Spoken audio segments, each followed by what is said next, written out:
தற்பொழுது தமிழக பாஜக தலைவர் திருமதி தமிழிசை சவுந்தரராஜன் செய்தியாளர்களை சந்திக்கும் நேரடி காட்சிகளை பார்க்கலாம். நாங்கள் இந்த வார்த்தைகளை சொல்கிறோம்.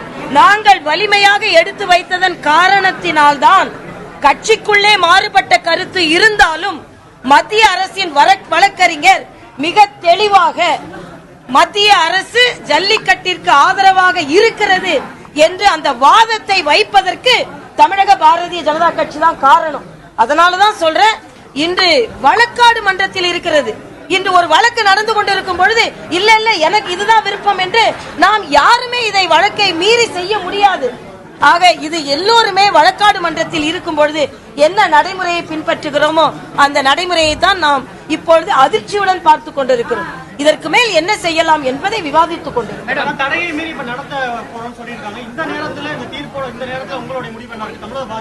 நான் ஏற்கனவே சொல்லிட்டேன், தமிழகத்துல ஜல்லிக்கட்டு நடந்தால் நடைபெறுவதற்கு தமிழக பாரதிய ஜனதா கட்சி முழுவதும் உறுதுணையாக இருக்கும்.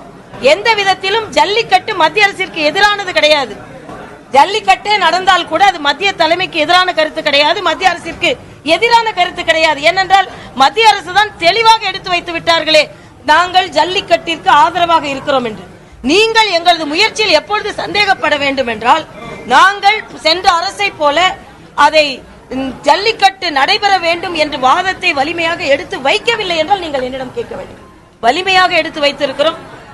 நீதிமன்றத்தில் இப்படி ஒரு நடைமுறை வந்தது என்றால் உங்களைப் போலவே நாங்களும் இன்று தவித்துக் கொண்டிருக்கிறோம். ஏனென்றால் நேற்றைய தினம் மத்திய அமைச்சர் தவே அவர்களிடம் பலமுறை பேசி இருக்கிறேன். செயற்குழுவிற்கு சென்ற போதும் பேசினோம். அப்பொழுது அவர் சொன்னது, நாம் மிக வலுவாக வாதத்தை எடுத்து வைத்திருக்கிறோம், தடை வருவதற்கான வாய்ப்பே இல்லை, அதனால் சட்ட விதிகளுக்கு உட்பட்டு நிரந்தர தீர்வு நமக்கு கிடைக்கும், அதனால் ஜல்லிக்கட்டு நடைபெறும் என்பதுதான் மத்திய அமைச்சரின் எதிர்பார்ப்பாகவும் இருந்தது. இன்று உச்ச நீதிமன்றம் இப்படிப்பட்ட ஒரு நடைமுறையை கொடுத்தால் அது உங்களைப் போலவே எங்களுக்கும் அதிர்ச்சியாகத்தான் இருக்கிறது.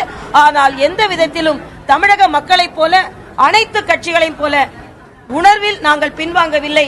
ஜல்லிக்கட்டு நடைபெறும் என்பதில் நாங்களும் உறுதியாக இருக்கிறோம். ஜல்லிக்கட்டுக்கு ஆதரவு தெரிவித்து பாஜக மாநில துணைத் தலைவர் வந்து பதவி ராஜினாமா பண்ணியிருக்காங்க. அதாவது கருத்து இல்ல, அதன் கருத்து